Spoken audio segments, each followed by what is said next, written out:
ان ترك خیرا کچرت خیر پریخودی خیر نه مراد مال دی لکه چې مال د سره نه نو ته وصیت پسې کیږي هغه بیا بل وصیت دی هغه وصیت مونږ وایي پکه خبره وکړه وصیت د دیندارۍ د ښو اخلاقو نور دي څه خبرې وصیت د مال چې کوم دی هغه به ته کله وکړي چې کله مال د سره نو دا خیر څه ته وایي بعضو علما ویلي دي خیر هغه مال چې هغه زیاتي الله وی که چېرته زیاتي مال ورسره وي یا عائشه رضی الله عنها تفسیر دا دی او وضاحت چې ډېر مال که ډېر مالي خو ته به وصیت وکړې نو ځکه یو روایت کې داسې راځي یو اثر کې امام سعید ابن منصور خپل تفسیر کې راوړی دی امام بیهقي راوړی چې یو کس راغی عائشه رضی الله عنها ته وویل انی اريد ان اوصي زه غواړم چې وصیت وکړم نو هغه ورته ویل کوم مال وکړو ستا مال څومره دی نو هغه ورته ویل 3,000 دیناره یا درهمه ما سره دی ورته ویل کوم عیال وکړو بچي دي څو دي زامن دي څو دي وی 4 څلور وی الله خو وایي چې ان ترک خیرا وان هذا شیء یسیر دا خو لږ مال دی معنی چې هغې د خیر تفسیر په دې سره وکړو چې ډېر مال فترکه لعیالک فهو افضل دا د خپلو بچو دپاره پرېږده په 3,000 کې به ته څه وصیت کړې او دومره پرېږدې چې بچي خو دې څه فایده والي که نو چې 3,000 کې ته وصیت هم وکړې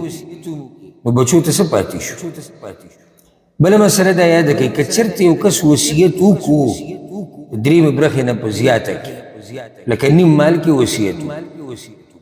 او بیا چې کله هغه د دنیا نه لاړ خلکو چې وصیت وکړو هغه په نیم مال کې کړی اوس به څه کوو نو اوس دا ده چې دا د وارثانو حق دی او دې سړي زیاتې کړی په وصیت که دوی پرې راځي ټول پرې راځي چې زه خیر دی نو بیا بس په دې د عمل وشي او که دوی راځي نه چې نه موږ خپل حق غواړو نو دا به 3 متره کوشي ځکه چې دې سړي په دې وصیت کې زیاتې کړی او د رب العالمین دې نظام ته وګوره دا میراث دا مسله د دې لپاره ده چې شاته چې کوم خلک پاتې کېږي چې د هغوی ګزاره روانې نو ته داسې نشي کولی چې هغې کې ته زیاتې وکړي اوس یو سړي وصیت وکړي چېرې پلاني له پکې مه ورکړه دا پلانې زوی چې دی دا 2 نمبر یا دا 3 نمبر یا دا اولنې یا دا کشرې دله مه ورکوئ ده سره زما طبیعت نه لګېږي دا وصیت باندې عمل نه کېږي دا د ده خبرې چې بعض وایي ما خپل بچی بې دخله کړی دی د جیداد حق کړی مې دی نو دا مسله یاده که په میراث کې برخه هله د یو وارث نه رسي موږ یو وجه ذکر کړی چې کله دین بدلي پلار مسلمان دی بچی کافر دی یا بچی مسلمان دی او پلار کافر یا دا بچی راولږي او پلار مړ کړي د میراث دپاره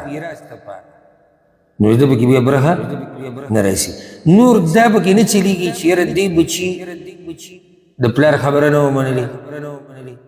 یا ده چې دی دا کار کړی د دغه کار کړی ځکه پلار ویلي چې ده بې دخله دی دا کیدی شي هغه کاغذونو کې خبره لیکلي وي خو شریعت کې د ده برخه هغه شتي هغه درته میلاوي نو د وصیت کې د یو څو خبرې د ذهن ته اچول پکار دي حقا علی المتقین دا کار حق دی لازم دی په متقیانو قرآن خلک ذکر نه کړو وجه دا دی چې متقیان د الله د احکاماتو پابندي کوي